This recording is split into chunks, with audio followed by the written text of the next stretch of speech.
30 ans d'expérience dans le secteur de l'agroalimentaire. Alors, quels seraient vos conseils pour les communicants de la santé?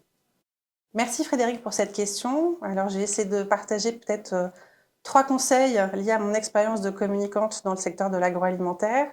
Le premier, c'est de toujours privilégier la communication interne et les collaborateurs de l'entreprise par rapport à l'externe, parce que ce sont les premiers ambassadeurs de l'entreprise, donc toujours leur donner un temps d'avance. Mon deuxième conseil, ce serait d'évoluer sur les outils vers plus d'outils digitaux. On a la chance d'avoir énormément d'opportunités aujourd'hui pour travailler de nouveaux canaux, de nouveaux outils. Donc c'est vraiment d'explorer tout ce potentiel-là et d'y aller sans crainte, parce que je pense qu'il y a plus d'opportunités que de risques à explorer ces nouveaux outils. Le troisième, c'est peut-être plus, j'ai envie de dire, en tant que consommatrice de votre secteur, c'est la pédagogie. Donc c'est de savoir expliquer simplement, en fait, aux gens auprès desquels vous communiquez, quels sont les bénéfices et les avantages des produits et des secteurs que vous communiquez, tout simplement. Alors, merci pour ces conseils. Chez Mondelez, vous avez créé l'Observatoire du snacking. Est-ce que vous pouvez nous en dire un peu plus? Avec plaisir. L'Observatoire du snacking, on l'a créé en fait en 2017, en partenariat avec le Crédoc et en partenariat avec des experts scientifiques, dans l'idée de se dire, allons explorer un petit peu plus en détail et objectivement quels sont vraiment les comportements des consommateurs en matière de snacking. Snacking, c'était pas forcément un mot très joli en français, souvent associé à la malbouffe. Donc là, on s'est dit, allons voir la réalité des comportements des consommateurs.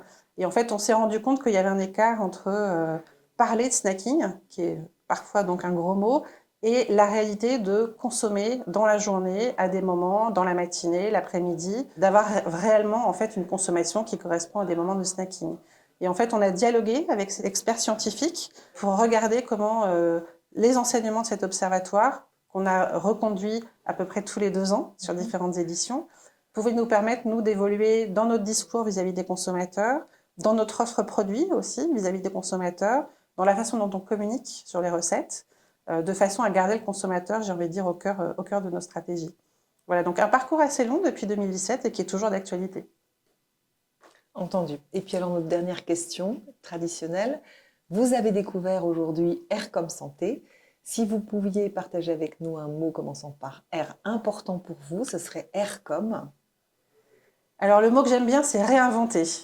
Voilà, parce que je pense que les recettes d'hier font pas forcément les bons gâteaux de demain, et que c'est important de se challenger en permanence, de réinventer des nouvelles façons de communiquer, de se remettre en question, et d'en réinventer, il y a quelque chose de positif.